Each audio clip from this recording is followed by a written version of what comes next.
Okay, good morning, everybody. If you can just reply, let me know you can hear me okay.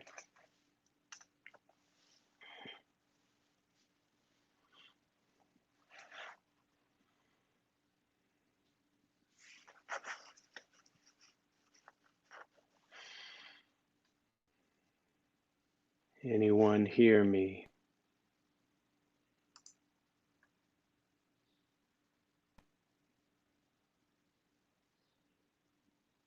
Excellent. Thanks, Tom. And I'm actually having trouble on the uh, just on the computer here, which means I may have a little challenge seeing everybody's comments or questions, which is okay. We'll just kind of slow down when we get to that point. Um, Good morning, Nancy and Mark. But as long as you can all hear me okay and see me okay, that's fine. What I end up doing is I record from the cell phone and then I have the laptop up to see the comments and questions because they disappear on the. You can't hear me? I just saw someone said they can't hear me.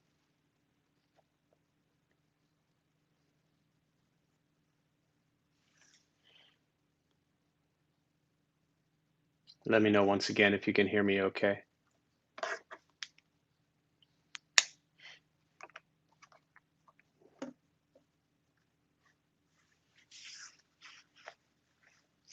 Okay, great. Uh, so all the comments will flash on the phone and then kind of disappear. So that's all right, no problem. Um, We'll go ahead and get started. I think just with the question, just to begin, I always like to kind of give people a chance to communicate and share some thoughts before we do the meditation.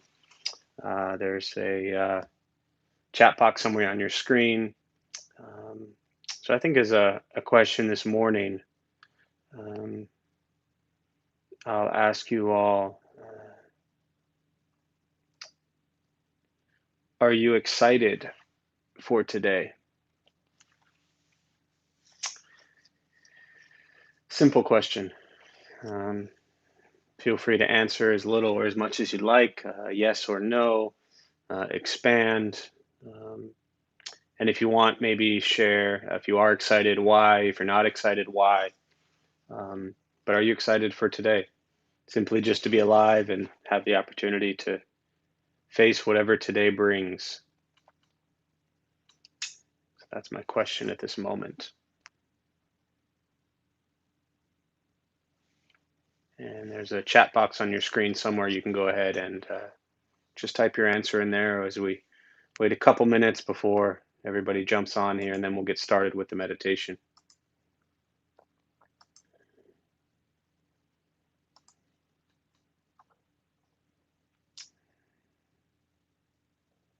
I think it's important to, for me as a practitioner, to just wake up each day and realize that how fortunate I am and grateful uh, simply to just have woken up and do what I can to make a difference in my life and in the life of those around me.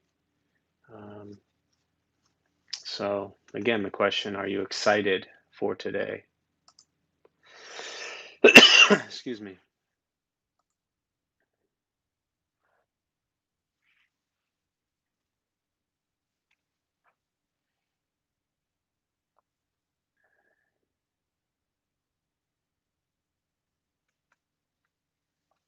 So again, your comments popped up quickly. I saw, I think Marisa said, first Saturday home in quite a while. Tom said you may visit your sister and had too much coffee. And Michelle said, yes, excited. And then I didn't get to read the rest, but that's all right. It's really more of an exercise for you all to just kind of express and communicate with each other.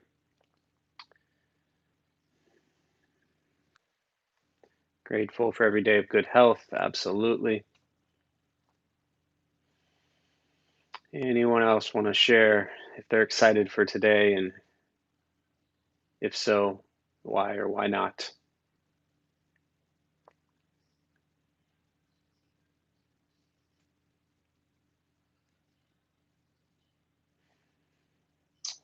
So we'll go ahead and get started with the meditation practice. A couple things I'll tell you before we begin. Hello, Jeff. Glad for another day celebrating my wife's birthday. Happy birthday to your wife. Um, it's a nice gift you are giving her by allowing yourself to get calm and quiet and peaceful this morning. So glad you can sit for a little bit.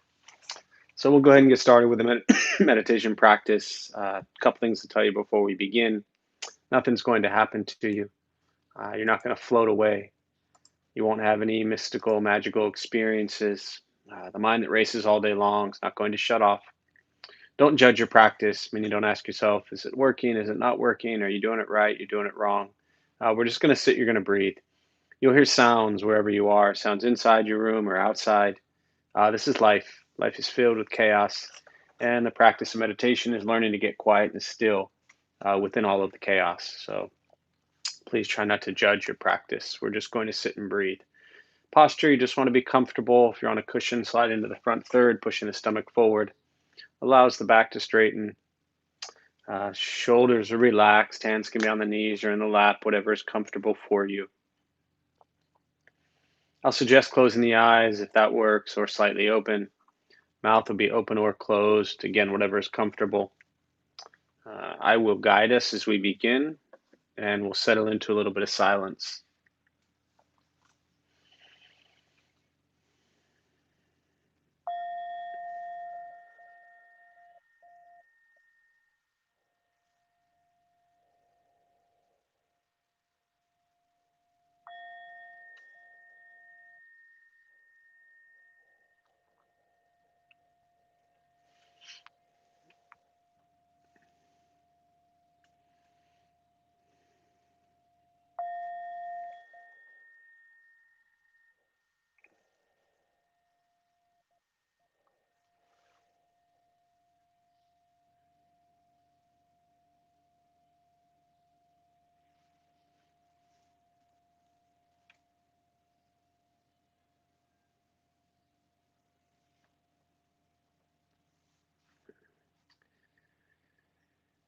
And again, with the eyes closed if comfortable, or slightly open.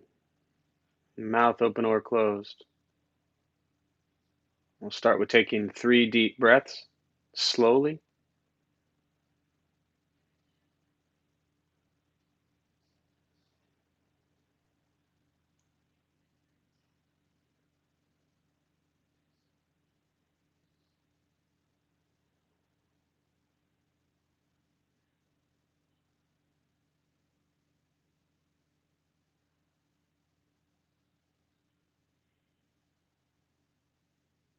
And eventually settle into a natural rhythm of the breath, knowing throughout the practice you'll hear sounds. These are not distractions, not disruptions, simply what's happening around us as we sit.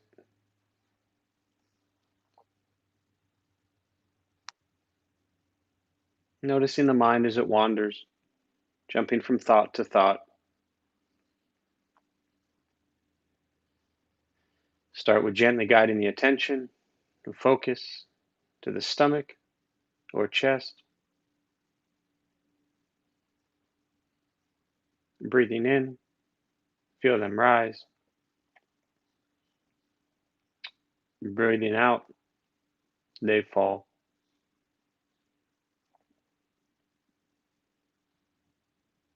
Simply going to continue this practice, observing sensation of breath,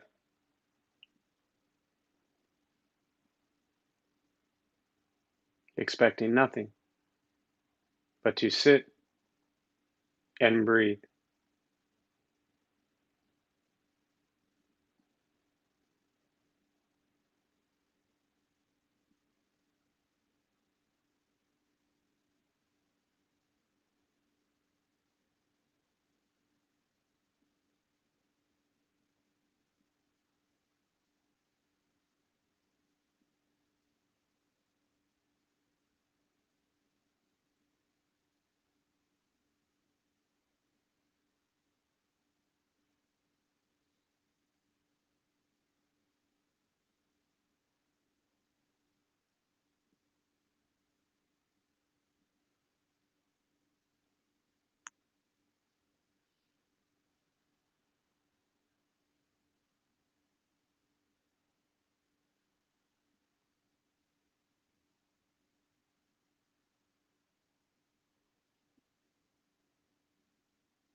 And as the mind wanders, lost in thought, recognize it, release that thought, return attention, focus to the breath,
breathing in, follow breath in,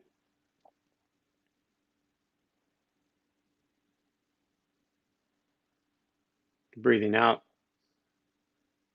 follow breath out.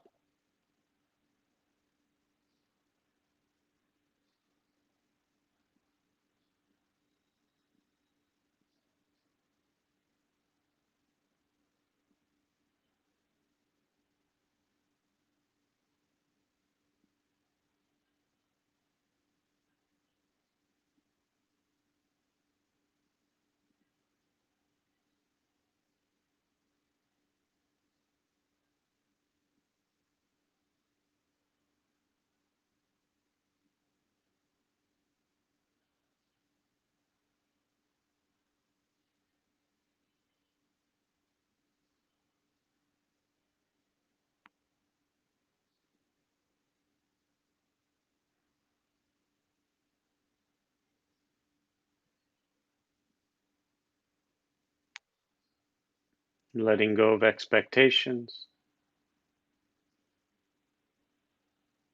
letting go of judgments, wanting nothing but to sit and breathe.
Keeping the mind alert,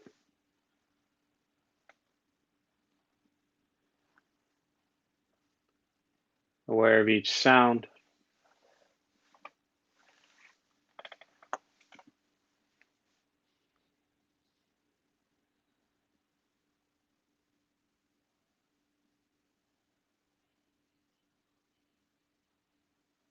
each thought,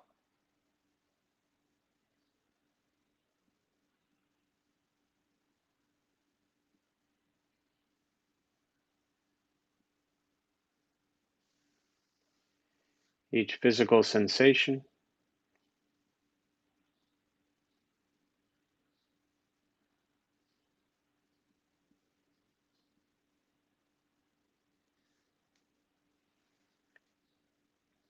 yet concerned with nothing but sitting, breathing.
Learning to be comfortable in stillness, in quiet,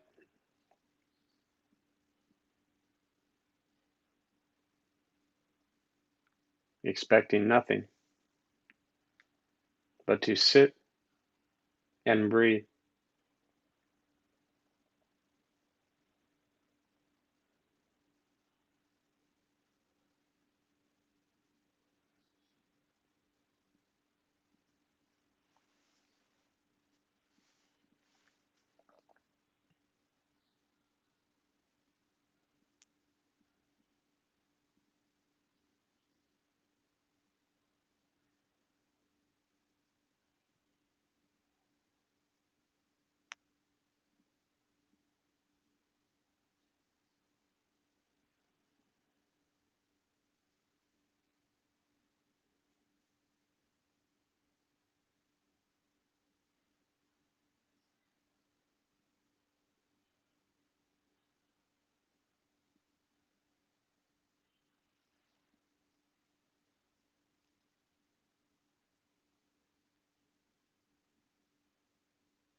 and with the body still, rested,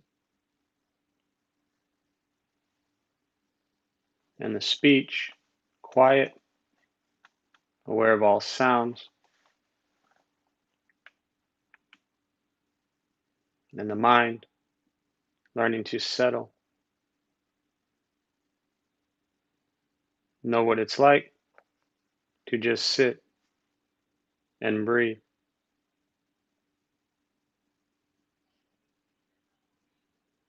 knowing with each breath there's nothing else to do,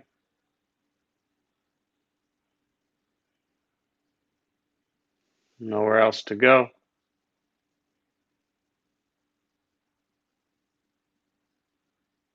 no one else to be. Everything beautiful, exactly as it is, sitting, breathing.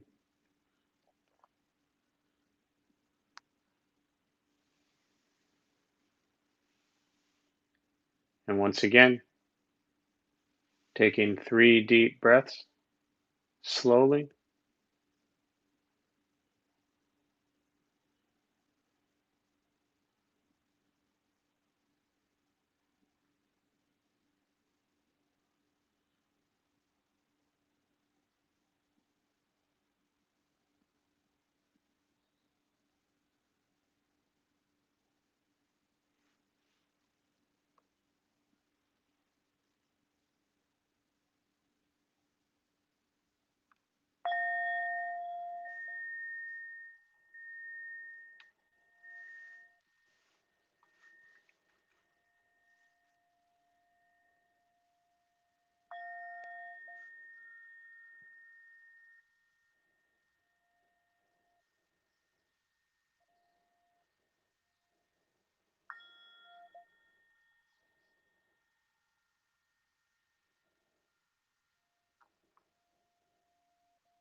and as you slowly open the eyes,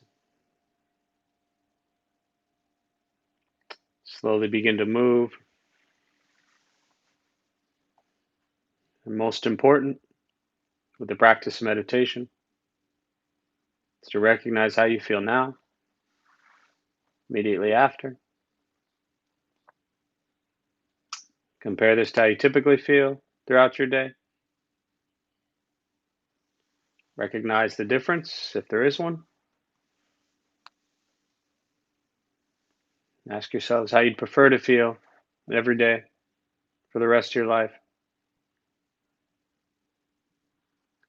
And realize however you feel now, if it's quiet, calm, and still, or a busy mind, racing mind, whatever you're sitting with at this moment, has nothing to do with anything I said.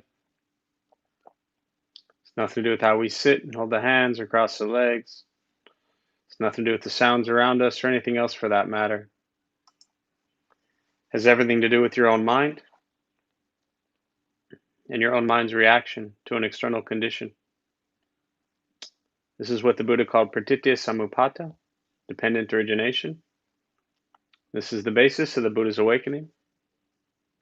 The word Buddha simply means awakened. He was a human being no different than any one of us who began to understand why he suffered, why he got angry, sad, depressed, stressed, anxious. He began to understand the causal relationship of all phenomena. What that means very simply for all of us is things happen, we react, more stuff happens, more reactions. That's it. This practice is learning what it's like to respond to something quietly, peacefully, still. Because for most of us, the way you responded to the last 20 minutes is quite different from how you respond to everything else that's happening throughout your day. And so all we're working on is closing the gap to where the way you feel now is closer to how you feel always. Just as motivated, driven, successful, whatever that means to you in your respective lives. but with a mind that's steady, clear, focused, distracted by nothing, disturbed by no one. This is not an easy practice. It's not necessarily fun, but it's free. Sitting, breathing, become aware of what you think and say and do, and how your words and thoughts and actions impact the life of yourself and those around you. This is not an escape. Meditation is not an escape. It's direct perception into the present moment, and that present moment can be incredibly difficult. So, this practice is learning to be with things as they are, not denying or pretending things don't exist, just understanding that they exist differently from how you perceive them to be. Thich Nhat Hanh says nirvana is freedom from views, understanding that all views are conditioned and that we all have our own, but that doesn't make us right. So at this time, I prefer to just turn it over to questions, meditation, Buddhist practice, anything you're sitting with. Uh, I always prefer to address what's on your mind and use that for the remainder of our time today. If you are joining us for the first time, again, welcome. There's a chat box on your screen there. Go ahead and type the question in, and I will respond. If I see one pop up and it goes away after one that I'm already addressing, I'll maybe reference it and come back to it, just because the questions are not staying up on the screen here. So, but I'll turn it over to you with questions, meditation, Buddhist practice, anything you'd like me to address.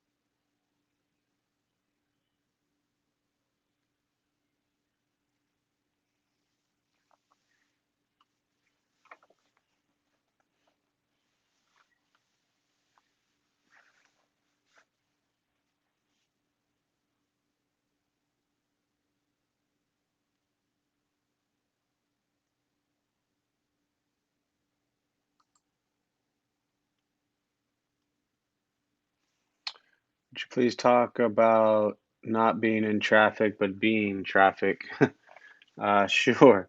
Um, it's a good expression, and I know for me, Marisa, and you've heard me, I use a lot of common examples every day, practical real life situations to apply Buddhism to, especially for those who might be new to Buddhism and think it's something that existed a long time ago in a faraway land. Um, and that's simply not the case. It's been around for the Buddhist teachings for 2,500 years, and it applies today as much as it did back then. And so I like using examples of traffic or standing in line at grocery stores or, ordering your Starbucks latte that they don't make properly and you get upset because there's not enough pumps of whatever you wanted. Um, and so coming back to the question of not being in traffic, but being traffic, um, I think, my view on that first and foremost is that traffic only exists because you're there. So you are the traffic. If you are not in your car on the road, in your world at that moment, traffic does not exist. So you are the traffic. There's a couple different ways to look at it from there, but one way to kind of see it is that we tend to sit here as this sense of self and this ego and this pride and this idea that we think potentially we are the center of the universe and everything revolves around our perception and our lens. And really, for the most part, that's the reality. I mean, we, once in a while can try to step outside ourselves and hopefully try to see things from other people's perspectives. But the reality is your entire world is what you perceive. So most people, my guess is, when they're in traffic, as you say, don't think of themselves as the problem. They think of everybody else as the problem. That I am driving and I am stuck in someone else's traffic. But I am the traffic. In fact, I am the person that someone else is stuck behind or next to, or they're stuck with me. So we are all stuck with traffic together. And the very nature of traffic is this kind of concept or an illusion, anyways, because we're just people and these big machines moving places. But because we happen to be there all at the same time and it doesn't go as fast as we want it to, or at the time we want it to, or in the way we want it to, we create this story around traffic being this miserable thing. But it can be a beautiful opportunity to practice patience, to practice kindness, to actually let somebody get in front of you, to practice awareness by focusing on the road and not your phones, to understand how we have created traffic ourselves, that we are the traffic. Um, and this idea of us versus them, me versus everybody else, self versus other, this dualistic view, as the Buddha taught in the Diamond Sutra, is what creates this separation in this world of suffering. So again, coming back to the question of, the being traffic and not in traffic, um, it's really a matter of, I believe, perception and understanding that we create the world. Whenever my mother in town and we're stuck in traffic, at least we are somewhere people want to be. Yeah. Again, it's all about perception. Um, if we're in no hurry and we enjoy the company, or we enjoy being by ourselves, or we enjoy the music, or whatever it is while you're driving, you don't mind traffic. But if you're late and you're not where you want to be, or something bad has happened, then of course we dislike it. So traffic is in and of itself no different than sitting in your living room. That's really just a story we tell ourselves. Thinking about do no harm. What if harm someone because I no longer want to be friends? That's all I read. Cynthia, could you repost that? The chats kind of go away here. Um, Let me see if I can see that one again. Because I no longer want to be friends. Their adventure and anger stress me out. No reaction. I think I can touch on that in a minute, but let me finish the traffic. Uh, so we become um, what we think is the problem. We are what we think is the problem. The real question is, can we abandon seeing traffic as a problem, period, um, and just see it as what's happening? So, us versus them mentality never helps with regards to situations like this, but to understand that we're all in this together. I don't know if that helps at all um, with traffic. Thank you. Cynthia, do you mind just cutting and pasting your question again? I want to finish reading the second half of that. Um, but if you can just cut and paste the whole thing, it'll pop up on my phone and I'll be able to see it briefly and then it'll go away. Thank you. Think about doing no harm. What if I harm someone because I no longer want to be friends with them? Stressing me out. No reaction. Okay. Until I tell them ourselves against them. Yeah, I mean, that's obviously the challenge we face. Not just today. I know people are, really amped up today in this, a lot of the situations we have going on that are more extreme than normal. Uh, but it's always a case where we may have other people that stress us out and bother us, and we just can't be around. And uh, we all have our own karma and our own path and our own choices to make. I think back to my experience in 2005. So about 15 years ago, 14 years ago, '06, I came back when I was in the monastery. And I remember coming back after 11 months being there and not being able to be friends or hang out with, I should say, with a lot of the people that I used to hang out with. And it was because my practice wasn't strong enough to where I could be around them, but not do or act or speak the way they were. That was the challenge. And so I just kind of shielded myself from them for about 2 years. I remember coming back and I don't know, I'd been back maybe a couple weeks and it was a good friend's birthday. And I went to this big, birthday bash party down at downtown, some hotel. And, I've always been this very socially, comfortable, socially active person. And I got to this, gathering and I was so anxious and I had to like stand in a corner and I eventually left because I didn't feel comfortable there anymore. And I didn't want to participate or be around or do anything that they were doing. And it took me about 2 years to recognize that the problem necessarily wasn't what they were doing. It's just that I wasn't able to be around it. And then eventually I got to a place where uh, I was comfortable around them. And it didn't mean I had to do what they were doing or necessarily agree with what they were doing or support what they were doing. But it also got to the point where I didn't let what they thought or said or did impact me in a negative way. And I think this brings up, a lot of challenges today where we have people with different views. And just because someone has a different view from us, that we want to maybe just cut them out of our lives. And I do think that if it's unhealthy for you, Cynthia, and it stresses you out so much, then yes, I suggest, if it's possible to remove yourself from those situations. And if that offends or upsets or harms them, um, that's just something you have to live with and be okay with. I'm not a fan of these questions come up a lot, and I know you've heard me talk about it with people in abusive relationships. The Buddhist path and practice is not to sit there and take abuse and just say, "Well, I'm Buddhist, so people can do what they want." Um, you should speak your truth and what resonates with you, and if that offends or hurts or harms others, uh, you know, your actions don't harm them specifically. They are choosing to be harmed by what you are choosing to do. So I think a lot of it has to do with us getting over this idea that we are responsible for other people's happiness or sadness. We are not.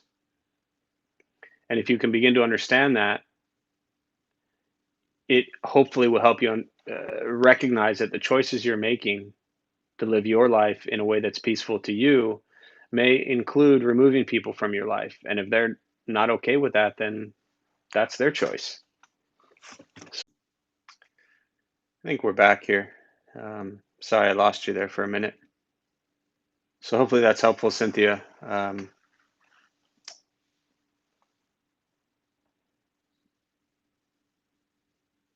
Other thoughts, questions?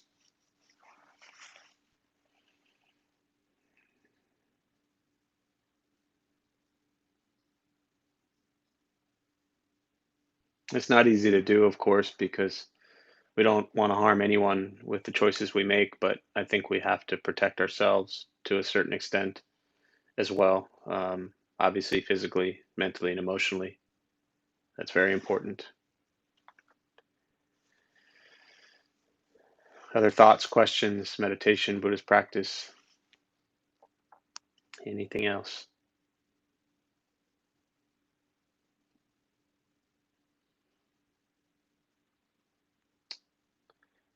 Talk about resentment. Yeah, I mean, when I look at Buddhist teachings around staying in the present moment, and for me, that's why meditation is so important.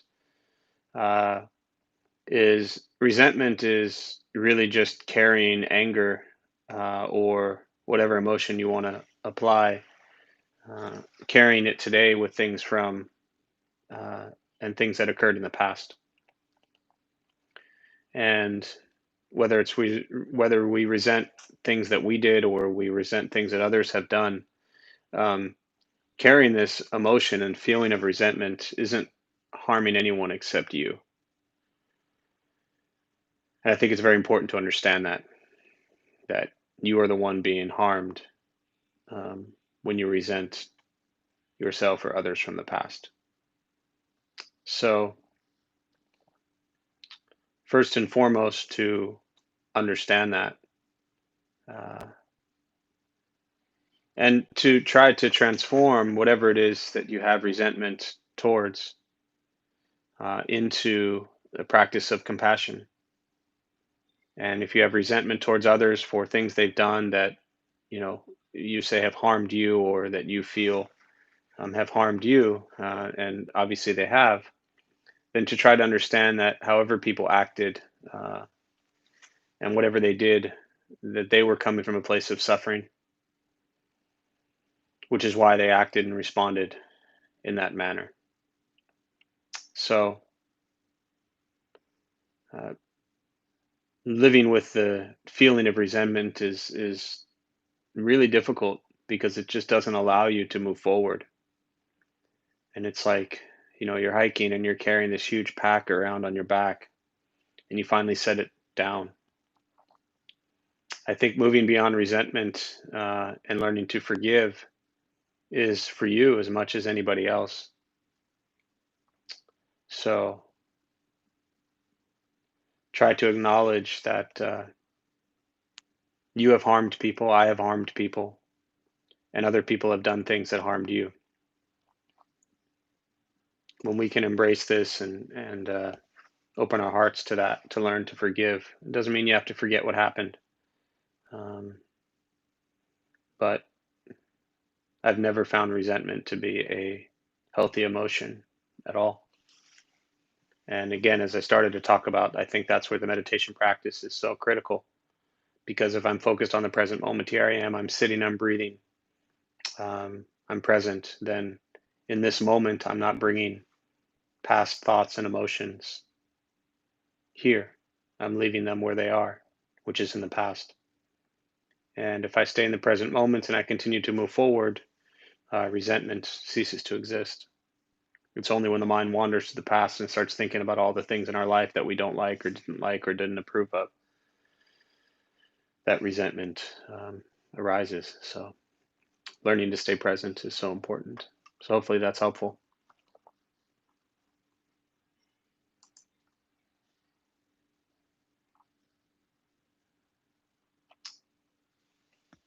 You're welcome. Other questions? I'll do one more and then I'm going to end a few minutes early here.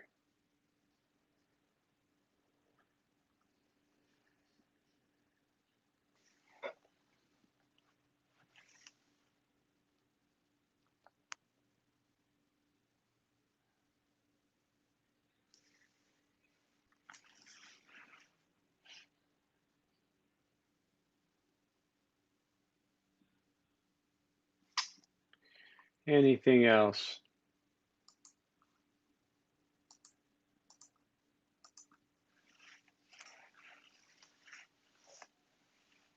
All right, then I'm going to go ahead and close on that. I'm having some difficulty on this end, I think, anyways. So I'm just going to close it out now before we run into more complications. And so we'll join palms as we close, as we transfer merit. May the benefit of this practice be shared with all beings in all directions. May all be at peace. May all be free from suffering. May any merit gained from this practice be transferred to those who need it most.